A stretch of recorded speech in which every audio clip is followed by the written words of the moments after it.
This is the Mini 5-door. Look, it's got rear door. More practical version of the normal Mini hatchback. And Mini has made some changes to this car recently. So they've tweaked the look slightly, they've uprated the suspension a bit, they've done some changes to the engine. I'm going to talk you through all the changes and upgrades and tell you what this car is like to drive and to live with in this video. I'm Matt Watson, and you're watching CarWow. Buying a new car? Then head to CarWow, and my team will help you find your next car at a fair price. CarWow, your one-stop car buying comparison site. Let's start off this video by talking about the price. So the Mini 5-door starts from just over £17,000, so you can save an average of just over £2,000 off one through CarWow. Now, if you want to see how much money you can save on a new car, click on the pop-out banner up there, just popping out the top right-hand corner of the screen. You can go directly to CarWow. Alternatively, after this video, you can just simply Google "Help Me CarWow," and my team and I will help you choose the right car for you and get it for a fair price from one of our trusted dealers. Right, let's talk about the design, because that's what the Mini's all about. It's a very designed, some might say over-designed car. It's got a new rear bumper design compared to the previous version. That's what the other one looked like. This is the Cooper S, so it means it's got a performance engine in it, but you can also get an even higher performance car, the John Cooper Works, and two lower power versions, the Cooper, and then the slowest version, which is the One. But then you can make them look different depending on if you have the classic trim, the sport trim, or the exclusive trim. This is the sport trim, and so you get this diffuser, which is fake, as are these vents here. What I do like is the rear fog light. It's a little LED strip, it used to be round lights. And the standout feature of this car, very recognisable Union Jack style tail lamps and a sporty roof spoiler, which looks a little bit over designed as well. Here at the side, the 5-door version of the Mini just doesn't look quite as cool as the 3-door. It's just a bit elongated to make space for these rear doors, a bit more rear passenger space. We'll go to that in a moment. Now, some of the changes that they made here at the side, slightly different wheel arch cladding. Did you spot that? You probably didn't. They've also changed the alloy wheel designs as well. This has the John Cooper Works 18-inch alloys, though as standard the car starts off with 16 inches. Those look like they'd be very easy to curb. It's a distinctive car from the side, and this is quite distinctive as well. This piece of plastic that's stuck on there. I'm not just sure about that. Here at the front, the car's got a redesigned grille. There's quite a lot going on here. Vents there that are real, then some that aren't, and that one definitely isn't. Now, I used to have a Mark 1 new BMW Mini, if that makes sense, which had a supercharger on it, and that vent actually fed air into the engine bay. Not now. In fact, the whole car's grown in size, and I used to love the look of the Mini, but I'm liking it less and less. But what do you think? Let me know in the comments below what you think of the styling of this Mini. I think it's definitely a love it or loathe it kind of car. Now, while I think the exterior design of the Mini has got worse as it's moved through the generations, I think the interior design has improved. I really do like the interior. It's quirky, it's very well made, it feels solid. You would not mistake this car for anything else. This big central screen here, which incidentally they've updated the screen, made it bigger. They've improved the infotainment system as well, so it's just easier to navigate and use, and it's all very, very simple. You can get a digital driver's display as well. The steering wheel feels nice, though it is rather fat. I can barely get my hands around it, but it's got a good quality feel to it. The driving position is pretty nice. There's lots of adjustment in the steering wheel. I also like the fact you can get the seat quite low in this car, which helps with the sporty feel. Now, if you're tall, you might find headroom a little bit tight, but if you're short, you will be thankful that you can jack the seat up quite a long way, so you can sort of get a view out over that bonnet. In terms of practicality, I'll just lower this, bear with me. The glove box is actually a good size. You've got a couple of cup holders there, but then if you have a normal sized bottle, it's fine. However, if you have a bigger bottle, well, it'll fit in there, then you get in the way of your buttons there, and that's where your stop-start button is and your sport mode button down there. And you're going to want to put a bigger bottle in there, because there's no way that's fitting in the door bin. This is not as practical as something like a Volkswagen Polo. And if you'd like to see my full in-depth video review of a Volkswagen Polo, if you click on the pop-out banner up there, you can watch that video. I'll tell you what though, I do like the sports seats, which come as part of the sports pack. They hold you firmly in place. Quite like the design as well. Now, the main reason you're buying the 5-door version of the Mini rather than the 3-door is because it's more practical, because you've got these rear doors. However, as small cars with rear doors go, it's one of the least practical. For instance, these doors don't open all that wide, so it's quite difficult to get in if you're an adult. Kids will be fine. Once you're back here, knee room isn't too bad actually, look. The curtain in the seat does help. Foot space is a little bit cramped. Headroom's tight though, I'm sitting up straight, and I've got about that much room, so livable. If you're over 6 foot, you will just about be able to cope back here. Technically, you could carry 3 people in the back. Look, there's a third seat belt, but there is this big thing in the centre. It's actually a cup holder where you can easily fit that, but I think everyone has to fight over this cup holder. Maybe you just fill it with water or something. Just fill it with water, there we go. And then people can dip a straw in and drink out of that. Anyway, let's continue. So if you have to carry 3 in the back at once, this is no fun at all. It's tantamount to torture, really. I've got that at my bottom and about that much space to sit my buttocks on. I mean, look at that. I've got a small bottom and even I don't fit on there. Oh dear. Another thing that's a bit awkward is fitting a child seat in the back of here because you haven't got that much room to manoeuvre. It's hard to get the seat in. Thankfully though, there are easy access ISOFIX anchor points and you've got lift up covers, so you're not going to lose those. So it's not all bad news. Another benefit of the 5-door version of the Mini over the 3-door is that it has a slightly bigger boot.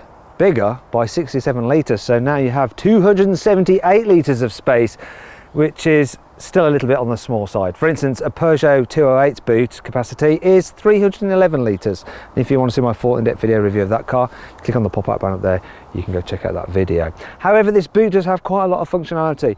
For instance, check this out, right?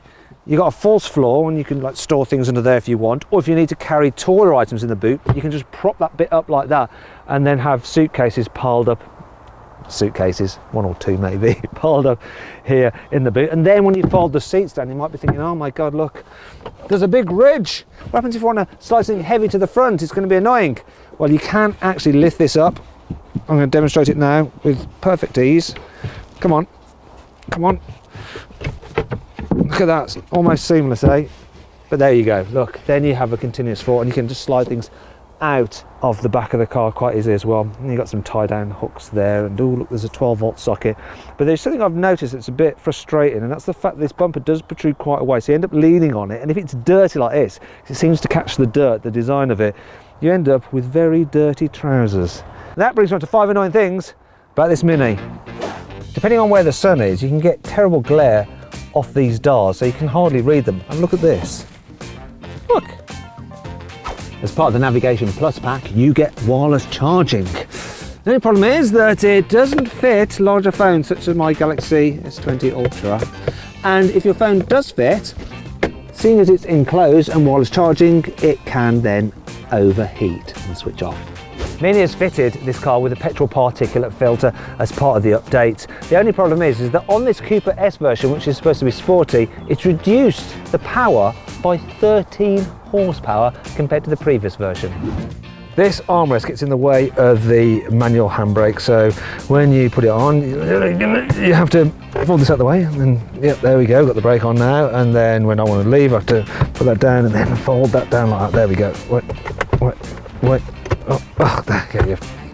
That's annoying as well. This dual sunroof is a £700 option. Annoyingly though, it's manually operated. Not a problem here in the front, but if you want to stop some glare coming in from the back, it's hard to do that when you're driving. Thankfully, this car has plenty of cool features to help make up for all this. Here's 5.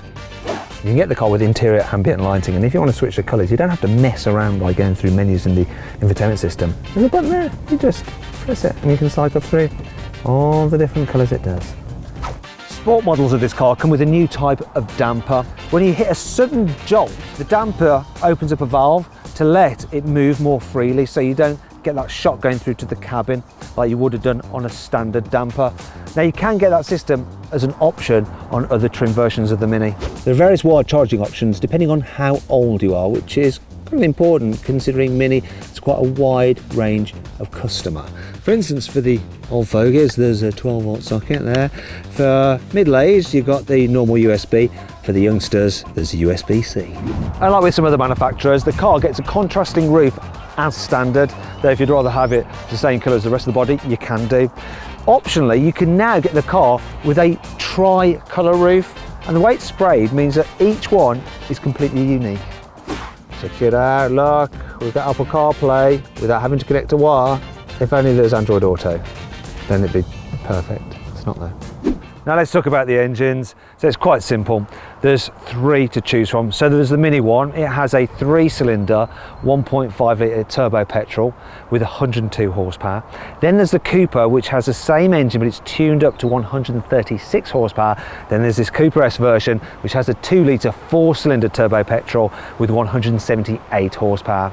All cars are front-wheel drive, but you can have a choice of either a manual or an automatic gearbox.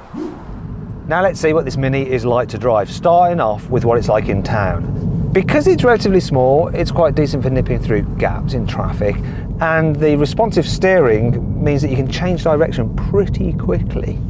What's not so good though is this big blind spot you get here. In fact, the view out is limited compared to other smaller cars. It's just the way that the windscreen is quite shallow and the back window isn't the largest. It's all to do with the character of the car. You sit quite low in it, and that means that you see quite a lot of dash in front of you rather than road. It's not a problem though. What can be is a suspension. The changes they've made to the suspension have made it a bit better than it was before, but you still do feel the bumps way more than you do in something like an Audi A1. In fact, if you want to see my full in-depth video review of that car, put a link popping out in the top right corner of the screen. Click on that, you can watch that video if you want to. It's not terrible though, and it is slightly improved after they've made the recent changes to the car. One thing you might want to think about though is the wheel size, because the smaller wheels you have, the better the comfort will be. The only problem is smaller wheels don't look as good, and the reason you bought a Mini is for the looks, right? It's the whole reason to have this car. It's the quirky styling. Another reason to have the car is driver enjoyment. In that respect, I will go for the manual gearbox because it is very nice to use. This is the automatic, and actually to live with every day, it is easier, especially for when you're just mooching around in town or in traffic, because you don't have to faff around with the clutch or changing gears. However, what's this car like when you get out onto the open road? Well, what I'm going to do is show how well this gearbox kicks down when you're driving a long in sports mode and you floor it. It's a little bit slow, but then it's off, and here we go, 70 miles an hour like that. So this 2-litre engine, it picks up all right. It makes a bit of a noise when you're revving it out. Have a listen.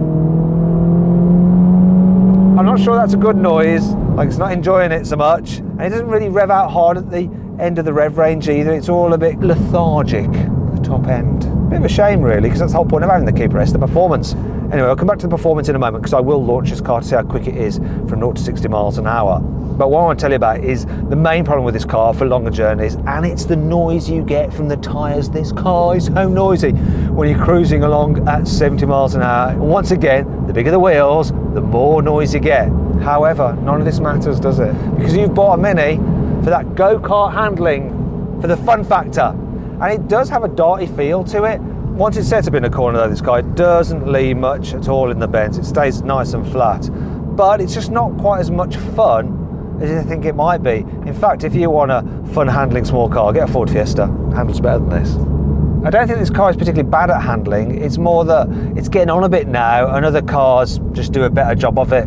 I think this is more of a car that you buy for its looks rather than how it drives. It's all about the show, less about the go. Speaking of which, let's launch this car. So it does 0 to 60. Mini says his Cooper S version should do 0 to 60 in 6.8 seconds for the automatic gearbox, 6.9 for the manual. To launch it, you have to have the stability control in sports mode, the gearbox in sport, left foot on the brake, floor the throttle. Launch control active, it's holding the revs at 1,500 RPM. I don't think this is going to be good. Anyway, let's go. Oh, did all right on the traction there. What's the 0 to 60? What are we going to get? 6.26. Quicker than BMW says. Am I brave enough to do the standing quarter mile? Come on, clock it up. Running out of road. I'm going to have to brake now. Got it. 14.71. Oh my God. Don't know if you saw that. 7.1. Oh my God.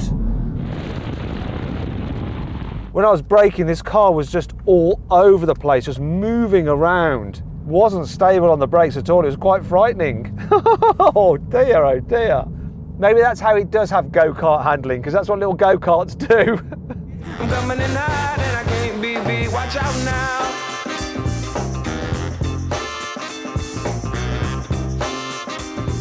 So then, what's my final verdict on the Mini 5-door? Should you avoid it? Should you consider it? Should you shortlist it? Or should you just go right ahead and buy it?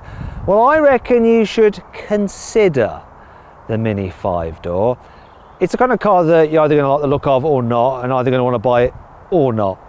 And it's quirky, it's just that it's also very compromised. Hey, if you enjoyed the video, please give it a like. Also, let me know of any other videos you'd like me to do in the comments below. If you click there, you can watch some more videos, and if you click on that box there, you can actually sign up to the CarWow newsletter, where we'll keep you up to date of all the latest news and reviews from the car world in between these video uploads. So just click on that, sign up, it's completely free, and of course you can cancel anytime you want to. Thanks for watching, see you next time.